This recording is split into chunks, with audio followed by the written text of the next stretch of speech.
Hey guys, how's it going? This is Dan here with GrapeVineRecording, and I guess this is a video that I've been putting off. Well, not really putting off. I've just been meaning to do for a hell of a long time, and we're gonna just be talking a little bit about the equipment that I use to produce the sound effects and things like that for my projects. I'll kind of explain it in a way which is, because there's some equipment that I've got which you don't necessarily 100% need. So I want to kind of put forward the things that I would say are, like you must-haves type of thing. And then other things like there are other microphones and like stuff like that, which I think isn't necessarily crucial to be able to do the job, but it's nice to have. So yeah, let's get going. So the first thing that I want to talk about, and it is absolutely crucial, that I've got is my portable recorder. So I use the Zoom H4n. It is the most cheapest and most cheerfulest of like the handy recorders. Of course, you can use a dictaphone if you want to have a dictaphone. You can use your smartphone, iPhone, Galaxy, whatever you want. It's just a way to go and record stuff in the wild. Obviously, it runs on batteries. It's got an SD card slot. The thing that I like about this, and there are other portable recorders at around this similar price which do this. So it's got its own onboard microphones, stereo microphones, which are very, very nice. And it's also got two Combi XLR jack inputs at the bottom. So with this, you can actually either just record stereo like that. If you've got a stereo microphone or a stereo rig, you can plug them both in at the bottom. You can just use one, which I use quite a lot. Or if you want, and you're very fancy, you can use all four. So you can have this set up on a boom pole facing something, and then, have two other spot mics as well. So it's kind of a decent all-in-one recorder. Preamps are okay. Microphones, they're versatile, but they can be a little bit noisy at times. Like a bit hissy. But it is absolutely perfect to start with. I think I got this for about £160, if I remember correctly. But I've used it like pretty much every day since, so I definitely think it is one of the best things you can get. Of course, there's like the Sony, I think it's the Sony M10, which is like a very popular one. This is quite popular. There's Tascam ones. There's loads. There's absolutely loads. I guess it just comes down to preference.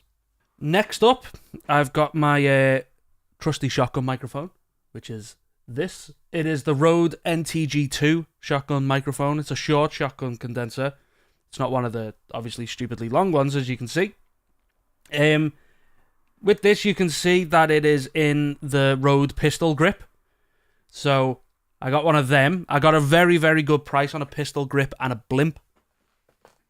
So there is the blimp as well. So that'll just sit basically inside that to allow, no wind to get in to your recordings if you're recording outside. I think it's an absolute must. I really do. If you want to be using stuff like shotgun mics, if you're going to be recording live on set and you're recording dialogue or anything, I honestly believe that you do need a boom. Not a boom, sorry. I do believe that you need a blimp, because the very first movie I ever shot, I was a sound recordist on it, and we had access to a blimp, but I was like, no, won't have to use it. It'll be fine. It wasn't fine. We basically lost all the morning's recordings because because it was just windy. So I think if you're gonna do that and you want to go on set, I think it's an absolute must. I really do, because it just gets rid of headaches. They are pretty expensive, I'm not gonna lie, and I honestly don't know enough about whether there are any, like companies that maybe do cheaper versions of it, because I know Rycott do one and I know Rode do one, and the Rode one is upwards of about £200.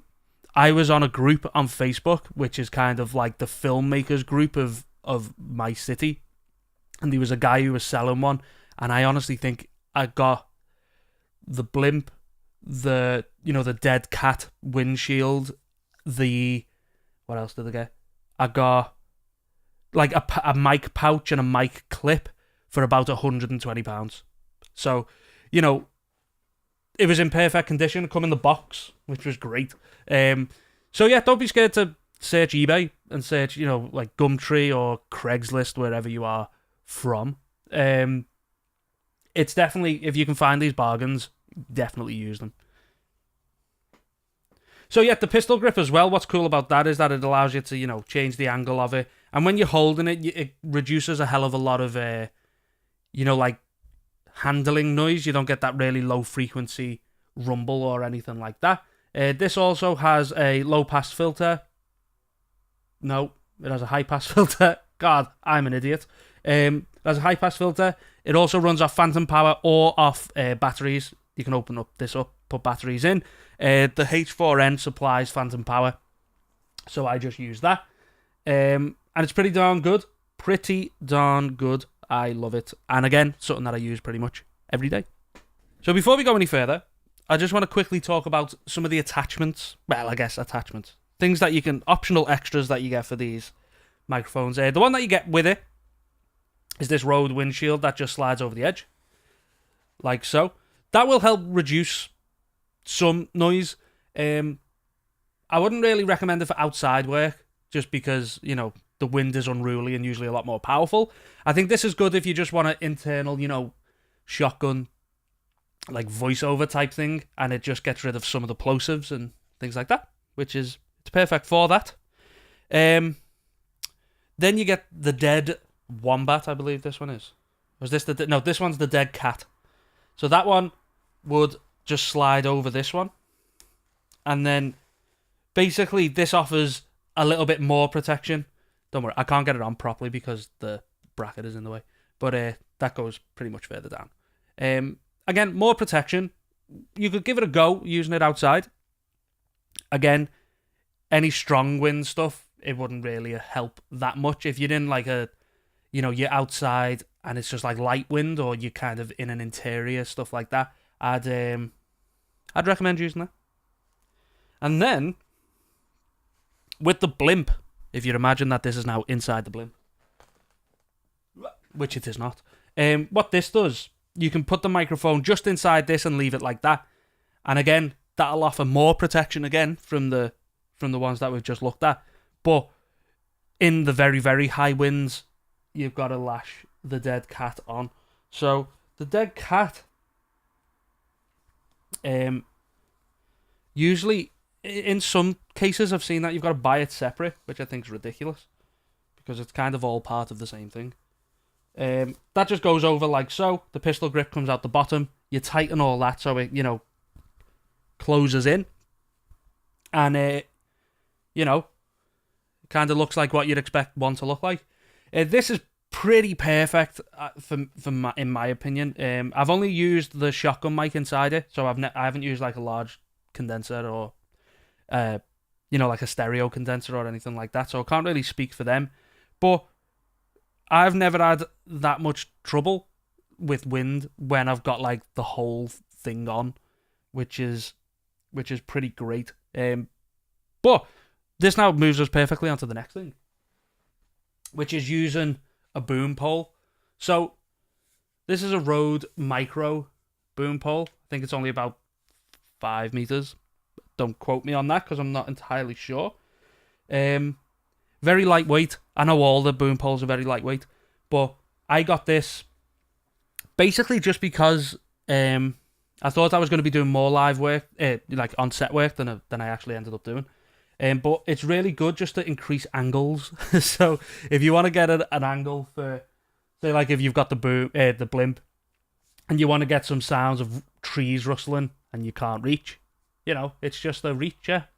So I've also used it a fair bit for like footsteps. If I'm walking or anything like that and I can't be bothered holding the pistol grip all the way down on the floor, I'll use this. So it's a laziness tool, and it's also like, you know, a reacher.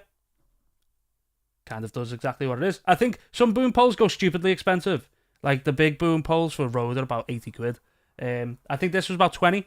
So, you know, if you want to get used to, you know, if you want to build like your upper muscles, you know, for getting used to carrying a boom pole around all day, why not? Why not get one? The next thing I want to talk about is if you're not going to be using external microphones, or you've only got a Zoom handy recorder, and you haven't quite got to a position where you think that you need to buy a microphone, I would 100%, if you're going to record with the Zoom, you need to get one of these. It is the must-have. And it's the Rycott Portable Recorder Audio Kit. It's like a suspension and windshield kit, and it's built for the H4n, and oh my god, it is an absolute necessity if you want to do it. I'm going to be recording at some point like wind tests where I'll use the H4n outside with nothing on it, and then, like use the NTG2 with nothing, and then increasing wind protection just so you can get a feel of what each thing actually does. But where I was talking, like with the Zoom, unless you buy the accessory kit that comes with it, which I did not because I didn't know it existed, that's what you get. And as you can see, the microphone parts of it are kind of exposed to the elements. So with this kit, you get one of these, which is just a Rycott wind jammer, which pops over the edge, the top of it. And now, although not perfect, mind you, it's a very, very, very, very, very good upgrade from what you had originally. And if you unless you're recording in like a tornado or, stupidly high winds, you're going to be all right. It does work for a lot of delicate stuff where you want to get nice and close. And, you just don't want to get, so you've got to have like the preamps running pretty hot. And like any little tiny bit of wind on this ruins it. So when you've got the wind jammer on, you're pretty much good to go. Very much good to go. And you'd also get the suspension kit, which is this bad boy. What you do then is that just screws into there's like a tripod adapter on the bottom. You just connect that in, tighten it up, and that's basically what you've got. So now, because of this suspension kit here, handling noise, similar with the pistol grip for the shotgun mic, your handling noise is tremendously reduced. The only problem with the windjammer is that it kind of gets in the way of some of the controls on the side. I'd have liked more controls on the front, which the Sony does, which is cool. But this is built for the H4n, perfectly sized top to reduce wind noise. And if you're going to be using it, if you're going to be using that as like a way of capturing sounds, which I do, you've got to have one, haven't you? So I definitely recommend that. So just to recap at this point, I think the most crucial things are a portable recorder of any description. Having multiple microphone inputs is great. I think the H4n's kind of a good compromise between having onboard mics, gives you stereo capability. It allows having two, external inputs as well if you want, so you can have a total of 4 channels. For a lot of on-set, like bigger films where you need, lav mics, booms as well, you're going to need something a little bit bigger just because it is only 2 external mics. And there are, ones that you can work up to. But for sound effects, which is what I use it for, it is perfect. It's perfect for me. So I think that and like the Rycott kit for it are absolute essentials. I really do. And personally, I would say that a shotgun mic is also an essential for this. It's just when you research what people use, what the bigger people use, like the big professional studios and stuff like that, you try and somewhat emulate what they do in a cheaper way, of course, because they're going around using Neumann shotgun mics, which are like $2,000, and you're not going to be able to, well, you might be, in which case, great. But you just learn that. And a lot of sound effects gathering, there is a lot of shotgun mics used because of the rejection on the side. It's allowed me to go and record in places where I wouldn't have been able to normally, like on a motorway. I can aim it down on the motorway and actually get a lot of rejection from certain things, unless what I'm, the specific cars I'm pointing at, which is great, which is what I like. And then for me personally, I think my workflow's improved ridiculously since I bought the Blimp. And I would say they're the bare minimums of what you need. The Blimp was just an absolute godsend, and it's allowed me now to actually record outside without worrying, which is great.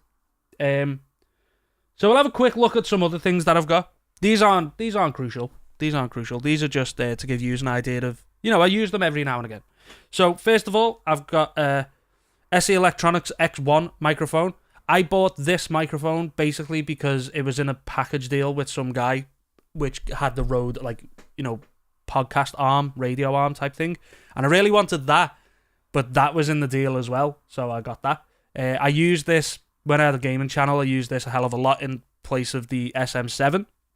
That used to just sit there. It's actually got a really good inbuilt pop shield, which not a lot of people, I haven't heard a lot of people use it, but for someone who was using it for vocals a lot and voiceover work, it was great.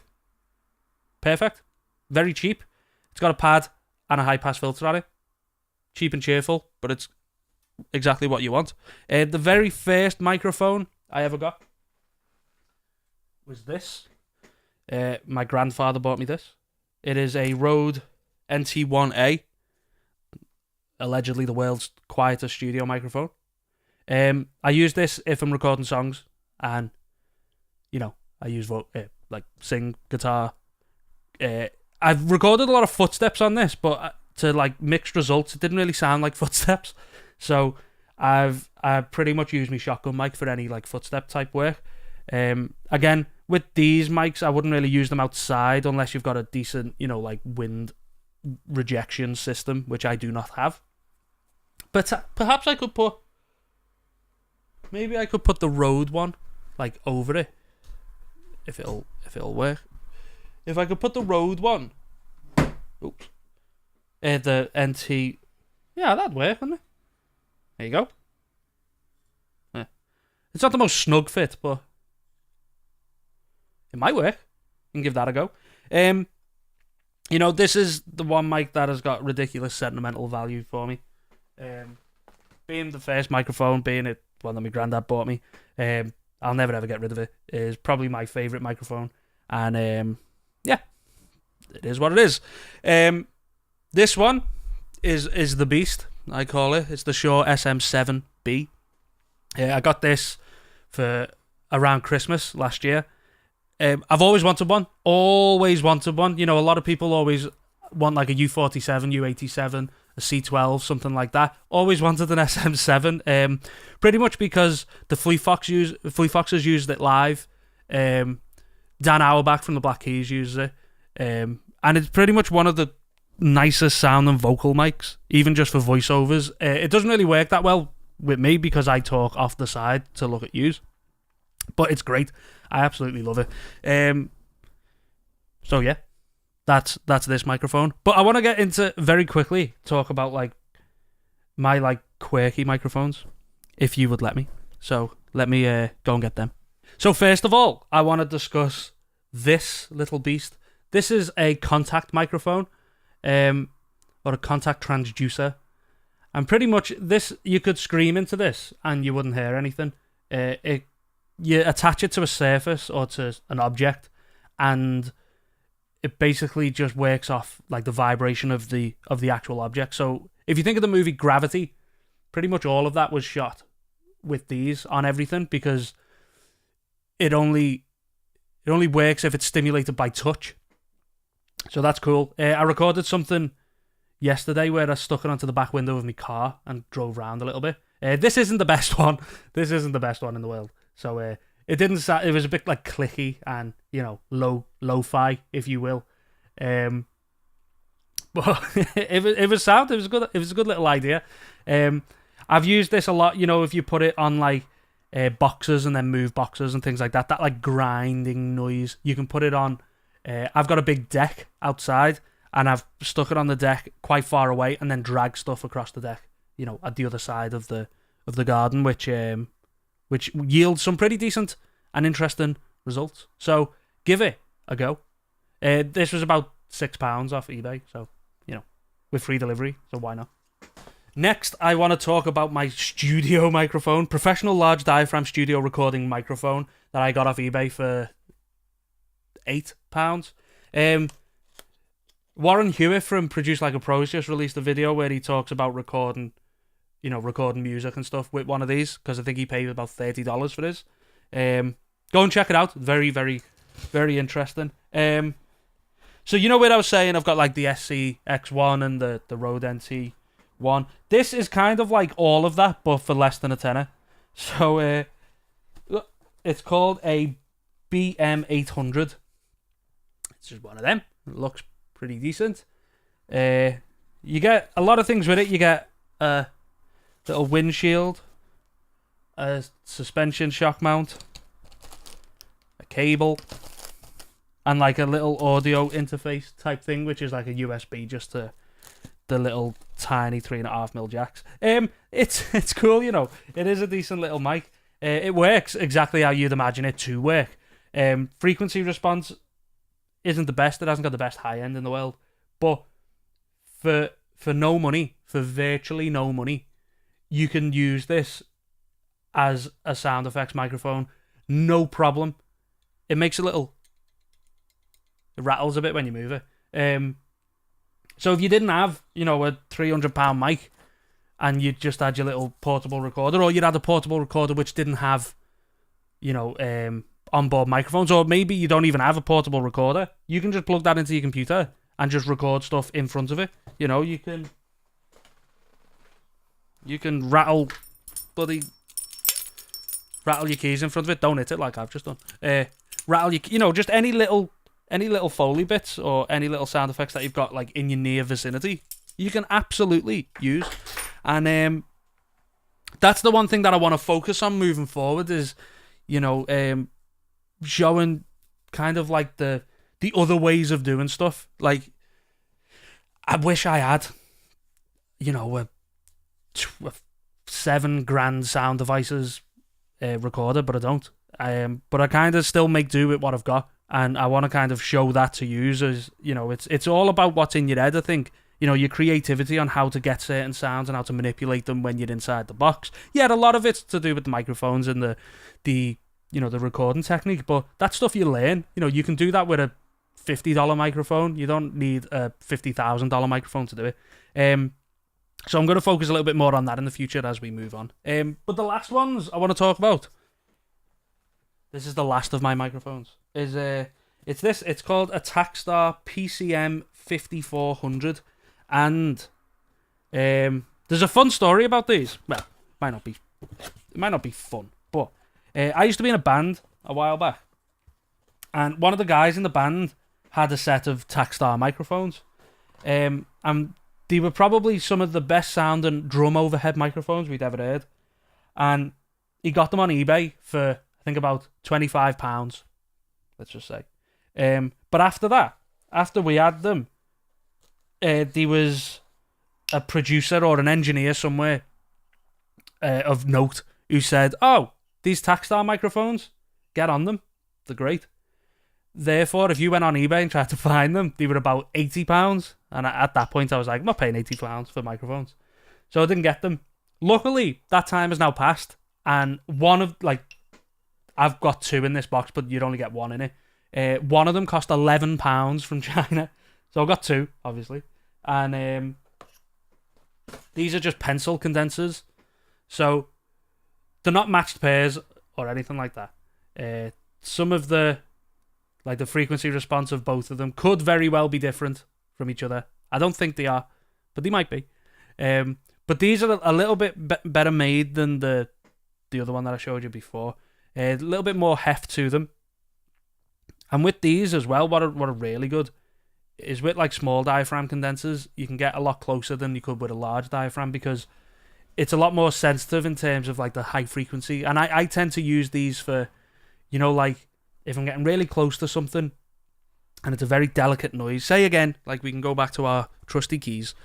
It's very delicate and it's, you want to capture some of the high frequency and you're not too bothered about the lows, because obviously the diaphragm isn't that big, so it can't capture a lot of them low frequencies. So for anything like that, I think is great. Plus, it's £11, so if you break it, you're not overly concerned. But the reason I got two is I wanted to experiment with like stereo recording, like using external microphones. So that's kind of why I got these. But they're phenomenal. They're really good. Like, they're really, really good. Again, I'll do a video like shooting out some of these mics. It's just hard because kind of the application with sound effects and sound design and post-production and stuff like that isn't as straightforward as it is with guitars or music. So I might have to record music with this. Hopefully that's not something that bothers you. I'll just like play guitar or sing or something, and I'll, do a shootout between all the mics so you can kind of hear what some of the differences are. But that's pretty much it. That's pretty much it's gone very dark all of a sudden. That's pretty much all of the microphones that I use. I use some more than others. Like, pretty much I use the H4n onboard mics and the shotgun mic. But I think it was important, maybe not totally important, but I wanted to set some foundation for the videos that are to come.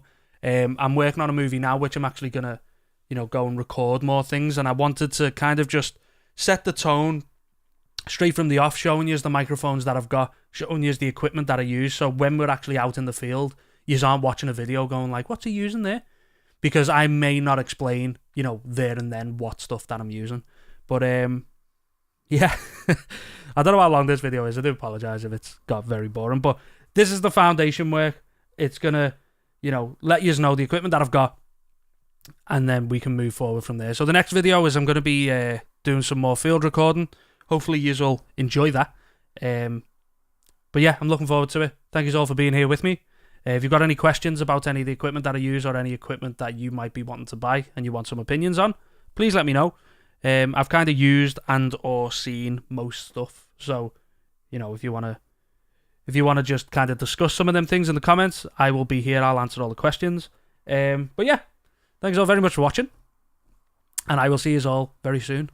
Happy recording.